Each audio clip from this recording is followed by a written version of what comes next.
ক্যারিয়ারে প্রায় একই সময় পথ চলা শুরু করেছিলেন চিত্রনায়ক ইমন ও অভিনেত্রী সারিকা। একসঙ্গে বহু নাটক ও বিজ্ঞাপনে দেখা গেছে তাদের। প্রায় 7 বছর পর এই জুটিকে ফের মায়ায় বেঁধেছেন নির্মাতা রায়হান রাফি। ছোট পর্দার জনপ্রিয় এই জুটিকে নতুন রূপে উপস্থাপন করেছেন তিনি। এটা আমার একদমই অন্যরকম একটা ছবি।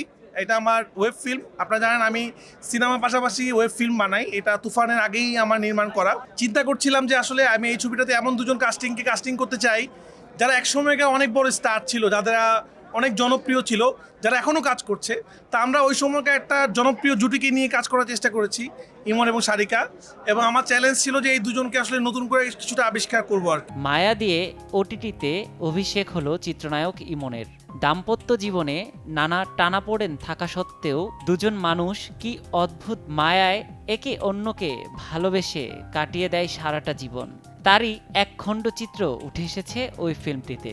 সমসাময়িক কাহিনীতে নির্মিত থ্রিলার ওই ফিল্ম মায়াতে দর্শক নিজেকে খুঁজে পাবে, এমনটাই প্রত্যাশা অভিনেতার। এটা কিন্তু একটা পারিবারিক একটা গল্প কন্টেন্ট, তবে হ্যাঁ একটু ডিফারেন্ট অ্যাঙ্গেলে আমাকে দেখা যাবে। যে এটা যারা অভিনয় কেন্দ্রিক ছবিগুলো ভালোবাসেন তারা হয়তো হ্যাপি হবে যে নতুনভাবে দেখা যাচ্ছে এই মনকে। মায়াতে সমাজের একেবারে রূঢ় বাস্তবতাকে তুলে ধরা হয়েছে। একের পর এক রহস্যে ঘেরা ও শ্বাসরুদ্ধকর দৃশ্যে মিলেছে জুৎসই থ্রিলারের আবহ। বর্তমান সময়ের নারীদের সংগ্রামের গল্পে প্রতিনিধিত্ব করেছেন অভিনেত্রী সারিকা। মায়া আমি বলবো যে সাধারণ একটি মেয়ে, এই বাংলাদেশের প্রেক্ষাপটের একটা গল্প, কিন্তু মেয়েটার জার্নিটাও খুব ইন্টারেস্টিং, যে পদে পদে তাকে নিজেকে কীভাবে চেঞ্জ করতে হচ্ছে।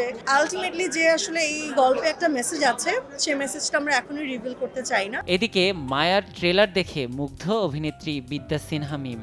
সোমবার রাজধানীর এসকেএস টাওয়ারে স্টার সিনেপ্লেক্সে আয়োজিত প্রিমিয়ার শোতে হাজির হন নায়িকা। তিনটা মানুষই আমার খুব কাছের, যার জন্য এবং ট্রেইলার এত বেশি ভালো লেগেছে যে আজকে প্রিমিয়ার শোতে আমি মিস করতে চাইনি। সো আমার কাজ ছিল, সেখান থেকে আমি তাড়াতাড়ি চলে এসেছি যে আজকে এই শোটা আমি দেখব। এদিন মিম ছাড়াও শোবিজের এক ঝাঁক তারকার দেখা মেলে। দেশের পরিবর্তিত পরিস্থিতিতে নতুন নতুন কাজে চমক নিয়ে হাজির হওয়ার প্রত্যাশা তাদের। এটা আসলে আমার প্রথমবার হলে এসে কোনো ওয়েব ফিল্ম অথবা সিনেমা দেখা, সো ভালো লাগছে আমার কাছে। দুজনের কেমিস্ট্রি, তারপর রায়হান রাফির লেন্সে বা তার পয়েন্ট অফ ভিউ থেকে দুজনকে আবার নতুন করে দেখা, অফকোর্স আমি খুব এক্সাইটেড। ইমন সারিকা জুটিকে দর্শক ছোট পর্দায় যেভাবে ভালোবেসেছে, ওটিটিতেও এই জুটি ঠিক সেভাবেই দর্শককে মায়ায় জড়াবেন। নিয়াজ শুভ, সময় সংবাদ, ঢাকা।